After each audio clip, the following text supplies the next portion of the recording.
Salam Pak Bambang, saya mau izin bertanya, bagaimana sejarahnya Allah? Mohon pencerahannya. Saya ingin memberi contoh memasuki dalam sebuah kajian tentang pemakaian kata Allah di dalam kanun al-iman. Kanun al-iman itu adalah regula fide, dasar keimanan seluruh gereja sebelum skisma, sebelum perpecahan.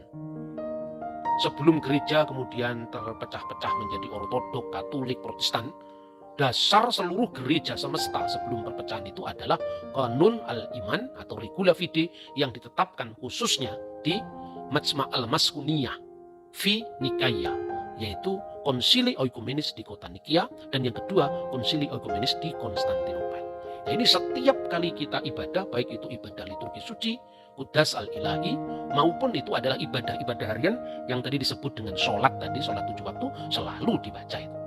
Nah, bagian yang pertama itu begini, kalau di dalam terjemahan Koptik ya diawali dengan bil haqiqati nu'min, dengan sesungguhnya kami beriman, kami percaya bi ilahin wahid, kepada satu sembahan, kepada satu ilah, Allah, yaitu Allah, al-abu, sang bapa, tubit al-kul, yang menguasai, yang mengendalikan, yang mengontrol segala sesuatu, khaliqus sama'i wal ard, pencipta langit dan bumi, kulu mayura wa ma la yura, baik yang kelihatan maupun yang tidak kelihatan. Kalau kita perhatikan kanun al-iman ini semuanya bisa ditemukan rujukannya pada kitab suci, bukan hanya Injil tapi juga dalam Taurat, di dalam kitab Mazmur yang di kalangan orang Arab tertentu disebut Jabur, itu semuanya ada. Misalnya, aku beriman kepada satu-satunya sembahan, satu-satunya ilah. Bukankah itu adalah Sema Yisrael Adonai Elohenu Adonai Echad? Dengarkanlah wahai orang Israel, Tuhan Allah yang kita sembah, Tuhan itu Echad, Tuhan itu Esa. Dan Yesus menyebutnya itu sebagai hukum yang paling utama. Nah, percaya kepada satu Allah, kepada satu-satunya sembahan, ilahin wahid bi ilahin wahid, Allah, yaitu Allah. Bahwa Allah itu adalah satu-satunya ilah. Ini vocabulary Kristen. Sama sekali bukan merujuk kepada ajaran Islam, ini vocabulary Kristen. Dan ungkapan itu berarti merujuk kepada Allah al-ilah. Satu-satunya sembahan itu identik dengan bi ilahin wahid, yaitu percaya kepada ilah atau sembahan yang satu-satunya. Nah, sembahan yang satu-satunya itu ya al-ilah, yang kemudian disingkat menjadi Allah, seperti al-unas menjadi an-nas. Maka di dalam Alkitab terjemahan bahasa Arab, Good News Arabic Bible yang diterbitkan di Beirut, 1 Korintus pasal 8 ayat 4 itu dalam terjemahan bahasa Arab adalah wa alla ilaha illallahul ahad, dan tidak ada ilah yang lain kecuali Allah yang Maha Esa. Kenapa la ilaha illallah? Ya, itu memang terjemahan Alkitab dalam bahasa Arab, bukan karangan saya. Kalau Anda tidak percaya, langsung saja itu Anda hunting atau Anda cari, itu tulis saja Alkitabul Muqaddas, terbitan dari Darul Kitabil Muqaddas fi Syarqil Awsat di Beirut. Tulis saja di situ, akan ketemu langsung bahwa la ilaha illallah itu dijumpai dalam Alkitab terjemahan bahasa Arab sebagai terjemahan dari bahasa Yunani aslinya. Eudeis Theos Eimiheis. Ya, Eudeis Theos Eimiheis, atau menurut Textus Receptus, Eudeis Theos Ulteros Eimiheis diterjemahkan dengan la ilaha illallah al-ahad. Ini semua dari Alkitab. Makanya dikatakan aku percaya, sesungguhnya aku percaya kepada satu ilah, yaitu Allah Bapa. Nah, orang biasanya salah paham. Kenapa harus Bapa? Apakah Tuhan itu bergender laki-laki? Ini kelamin kata kalau di dalam bahasa Indonesia itu disebutnya, meskipun kita tidak mengenal itu ya. Di dalam bahasa Arab kan dikenal kalau bulan al-Qamaru itu laki-laki. Bukan berarti benar-benar bulan itu laki-laki. Padahal kalau dalam bahasa Indonesia orang itu memuji istrinya, memuji kekasihnya, cantiknya seperti bulan. Jadi kalau di negara Arab bulan itu laki-laki. Matahari, Asyams itu justru perempuan, itu kelamin kata. Tidak ada artinya laki-laki beneran atau perempuan beneran.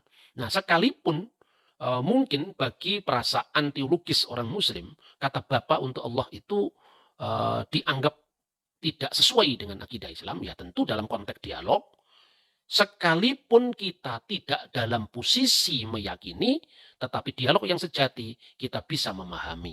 Jadi artinya secara historical background, munculnya setiap agama itu kan selalu dia merupakan reaksi dari tantangan zaman pada masanya.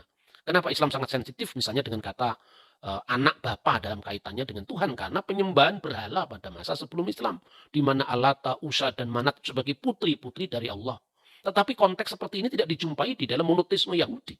Jadi ungkapan Tuhan sebagai Bapa itu tidak hanya ada di lingkungan Kristen. Orang Yahudi pun mengenal doa Avinu Seba Simayim, Bapa kami yang ada di surga. Nah, baru-baru ini ada temuan Laut Mati, The Dead Sea Scroll, itu salah satu naskahnya juga mengenal doa yang diawali dari Avinu Wimalkinu, Bapa kami dan Raja kami. Tentu Bapa di sini bukan kelaminnya laki-laki lalu punya istri supaya dia punya anak, bukan seperti itu. Itu pandangan yang sangat primitif saya kira. Maka disebut Allah yaitu Bapa. Dan ini dari kitab Perjanjian Baru. Misalnya, falana ilahun wahidun. Maka bagi kita hanya ada satu Allah. Satu ilah, satu sembahan. Huwallah, yaitu Allah al-ab, Bapa.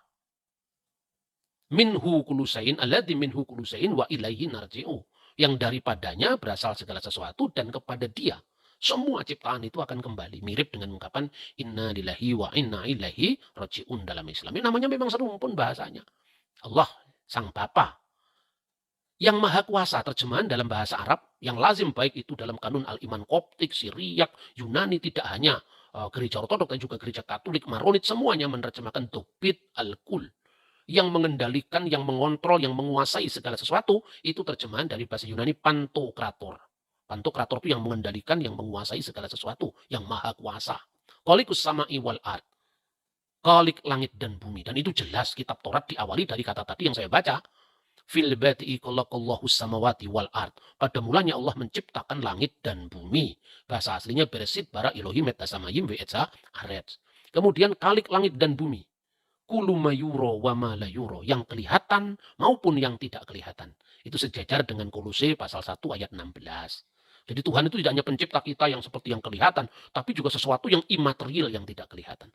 Itu penegasan yang pertama dalam kanun Al-Iman, terjemahan bahasa Arab. Nah, melalui tayangan ini saya ingin memberikan contoh sebetulnya bahwa sekalipun Islam dan Kristen menggunakan banyak ungkapan yang sama, tapi tentu pemaknaannya berbeda. Tidak berarti kalau orang Kristen menggunakan kata Allah berarti konsepnya sama dengan Islam. Ya sama kalau kita di Indonesia mengenal Tuhan.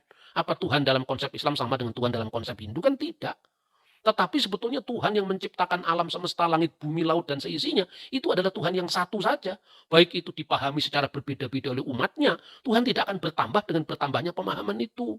Makanya kadang-kadang orang belajar agama itu yang lengkap lah mas. Jangan hanya melulu pada teologinya sendiri, bahasanya sendiri, kemudian malah bahasa diidentikan dengan agama tertentu. Saya kira itu pola pikir ahistori. Orang sering bertanya, kalau di Kristen disebut Allah, di Islam disebut Allah, ini Tuhannya siapa?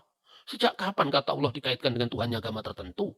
Cobalah baca sejarah Arab sebelum zaman Islam. Cobalah pakai sumber-sumber Islam sendiri. Misalnya nggak usahlah pakai sumber-sumber Kristen ya atau sumber-sumber non-Islam. Pakai sumber Islam sendiri. Bahwa nama Allah itu muncul tidak hanya di masjid tapi juga di sinagog-sinagog, di gereja-gereja itu tercatat dalam Al-Quran. Artinya apa? Al-Quran jadi menyaksikan bahwa istilah Allah itu sudah dipakai di lingkungan Yahudi, di lingkungan Kristen, dan kemudian diteruskan, dilanjutkan oleh Islam. Betapapun ada perbedaan dalam pemahaman.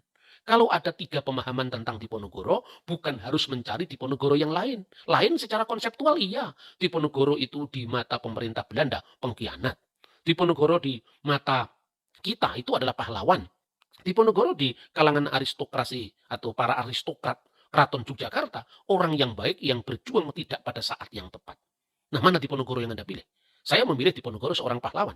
Tetapi bukan berarti ada orang lain yang juga namanya Diponegoro dan pengkhianat, tetapi itu bukan Diponegoro yang pahlawan itu. Perbedaan konsep itu tidak harus kemudian mematahkan ketajaman kita terhadap fakta. Oke Pak Bambang, penjelasan Anda sangat mencerahkan dan menguatkan iman kami. Terima kasih, Tuhan Yesus memberkati.